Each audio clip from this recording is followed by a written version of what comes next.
आज के पाठ का शीर्षक है धर्म और हमारा स्वतंत्रता संग्राम। मई 1928 के कीर्ति में यह लेख छपा, जिसमें भगत सिंह ने धर्म की समस्या पर प्रकाश डाला। अमृतसर में 11, 12, 13 अप्रैल को राजनीतिक कॉन्फ्रेंस हुई और साथ ही युवकों का भी कॉन्फ्रेंस हुई। 2-3 सवालों पर इसमें बड़ा झगड़ा और बहस हुई।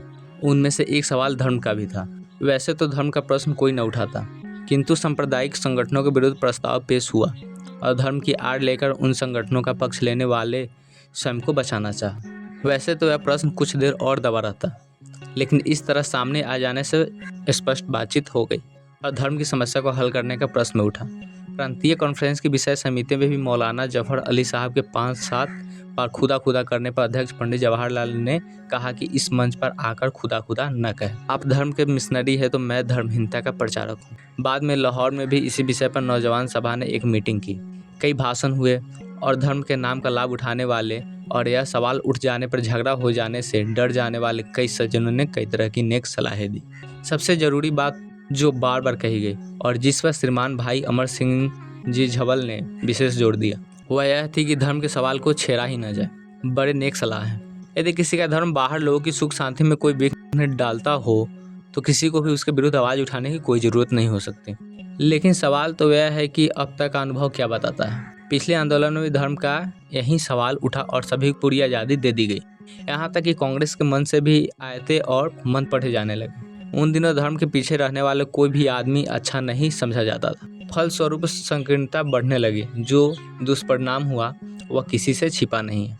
अब राष्ट्रवादी या स्वतंत्रता प्रेमी लोग धर्म की असलियत समझ गए हैं और वहीं उसे अपने रास्ते का रोड़ा समझते हैं। बात यह है कि क्या धर्म घर में रखते हुए भी लोगों के दिलों में भेदभाव नहीं बढ़ता? क्या उसका देश के पूर्ण स्वतंत्रता हासिल करने तक पहुंचने में कोई असर नहीं पड़ता? इस समय पूर्ण स्वतंत्रता के उपासक सदन धर्म को दिमागी गुलामी का नाम देते हैं।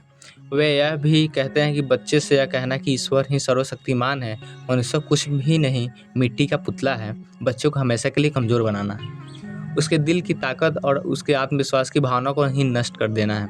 लेकिन इस बात पर बहस न भी करे और सीधे अपने सामने रखे 2 प्रश्न पर ही विचार करे तो हमें नज़र आता है कि धर्म हमारे रास्ते में एक रोड़ा है।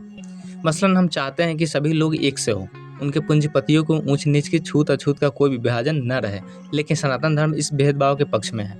20वीं सदी में पंडित मौलवी जी जैसे लोग भंगी लड़कों के हार पहनाने पर कपड़ों सहित स्नान करते हैं और अछूतों को जनेऊ तक देने की इंकारी है। यदि इस धर्म के विरुद्ध कुछ न कहने की कसम ले तो चुप कर घर बैठ जाना चाहिए, नहीं तो धर्म का विरोध करना होगा। लोग यह भी कहते हैं कि इन बुराइयों का सुधार किया जाए। बहुत खूब। अछूत को स्वामी दयानंद ने जो मिटाया तो वे भी 4 वर्ण के आगे नहीं जा पाए। भेदभाव तो फिर भी रहा। गुरुद्वारे जाकर जो सिख राज करेगा खालसा गाय और बाहर आकर पंचायती राज की बात करे तो इसका मतलब क्या?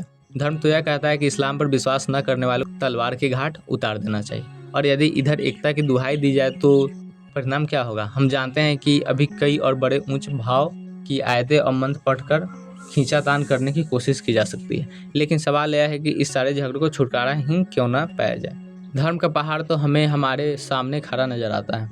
मान लें कि भारत में स्वतंत्रता संग्राम छिड़ जाए, सेनाएं आमने सामने बंदूकें तानी खड़ी हो, गोली चलने ही वाली हो और यदि उस समय कोई मोहम्मद गौरी की तरह जैसी की कहावत बताई जाती है आज भी हमारे सामने गाय सूअर वेद कुरान आदि चीज़ें खड़ी कर दे तो हम क्या करेंगे? यदि पक्के धार्मिक होंगे तो अपना बोरिया बिस्तर लपेट कर घर बैठ जाएंगे। धर्म के होते हुए हिंदू सिख गाय और मुसलमान सूअर पर गोली नहीं चला सकते। धर्म के बड़े पक्के इंसान तो उस समय सोमनाथ के कई हजारों पंडों की तरह ठाकुरों को आगे लौटते रहेंगे और दूसरे धर्म को धर्महीन या अधर्मिक कर जाएंगे। तो हम किस निष्कर्ष पे पहुँचे? धर्म के विरुद्ध सोचना ही पड़ता है। लेकिन यदि धर्म के पक्ष वालों के तर्क भी सोचे जाए तो वे ये कहते हैं कि दुनिया में अंधेरा हो जाएगा, पाप बढ़ जाएगा। बहुत अच्छा, इसी बात को ले लें। रूसी महात्मा टॉल्स्टॉय ने अपनी पुस्तक इजी एंड लेटर्स में धर्म पर बहस करते हुए उसके 3 हिस्से किए। इसेंशियल्स ऑफ रिलीजन, यानी धर्म की जरूरी बातें, अर्थात सच बोलना, चोरी न करना, गरीबों की सहायता करना, प्यार से रहना वगैरह। फिलॉसफी ऑफ रिलीजन, यानी जन्म, मृत्यु, पुनर्जन्म, संसार रचना आदि का दर्शन। इसमें आदमी अपनी मर्जी के अनुसार सोचने और समझने का यत्न करता है। रिचुअल्स ऑफ रिलीजन, यानी रस्मों रिवाज वगैरह। मतलब यही है कि पहले हिस्से में सभी धर्म एक हैं। सभी कहते हैं कि सच बोलो, झूठ ना बोलो, प्यार से रहो। इन बातों को कुछ सज्जनों ने इंडिविजुअल रिलीजन कहा है। इसमें तो झगड़े का प्रश्न ही नहीं उठता। वर्ण यह है कि ऐसे नेक विचार हर आदमी में होने चाहिए। दूसरा, फिलॉसफी का प्रश्न है।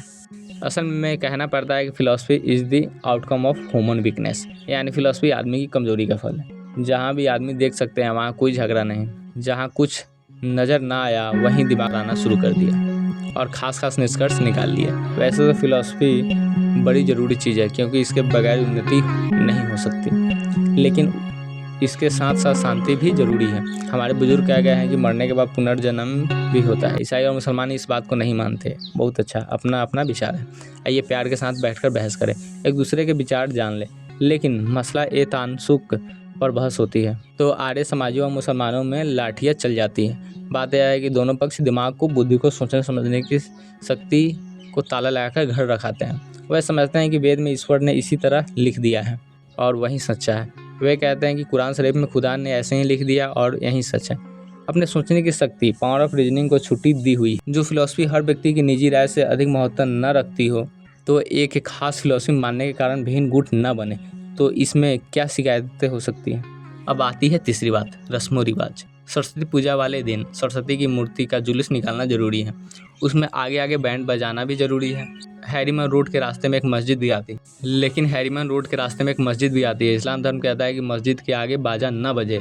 अब क्या होना चाहिए? नागरिक आज़ादी का हक, सिविल राइट्स ऑफ सिटीजन कहता है कि बाजार में बाजा बजाते हुए भी जाया जा सकता है, लेकिन धर्म कहता है कि नहीं, इनके धर्म में गाय बलिदान जरूरी है और दूसरे गाय की पूजा लिखी हुई है। अब क्या हो? पीपल की शाखा करते हैं, धर्म में अंतर आ जाता है, तो क्या किया जाए? तो यहीं फिलॉसफी और रस्मो रिवाज के छोटे छोटे भेद बाद में जाकर नेशनल रिलीजन बन जाते हैं और अलग अलग संगठन बनने के कारण बनते हैं परिणाम जो आज हमारे सामने है। सो यदि धर्म पीछे लिखी तीसरी और दूसरी बात के साथ अंधविश्वास को मिलाने का नाम है, तो धर्म की कोई ज़रूरत नहीं है। इसे आज ही उड़ा देना चाहिए। यदि पहली और दूसरी बात में स्वतंत्र विचार मिलाकर धर्म बनता हो तो धर्म मुबारक है, लेकिन अलग अलग संगठन और खाने पीने का भेदभाव मिटाना जरूरी है। छूत अछूत शब्दों को जड़ से निकालना होगा। इसलिए पहले बोली गई बातों के अनुसार चलकर ही हम आज़ादी की ओर बढ़ सकते हैं। हमारी आज़ादी का अर्थ केवल अंग्रेजी चंगुल से छुटकारा पाने का नाम नहीं है, वह पूर्ण स्वतंत्रता का नाम है। जब लोग परस्पर घुल मिलकर रहेंगे और दिमागी गुलामी से भी आज़ाद हो जाएंगे। हमारी आज़ादी का अर्थ केवल अंग्रेजी चंगुल से छुटकारा पाने का नाम नहीं, वह पूर्ण स्वतंत्रता का नाम है। जब लोग परस्पर घुल मिलकर रहेंगे और दिमागी गुलामी से भी आज़ाद होंगे, तब असल मायने में हम लोग आज़ाद होंगे।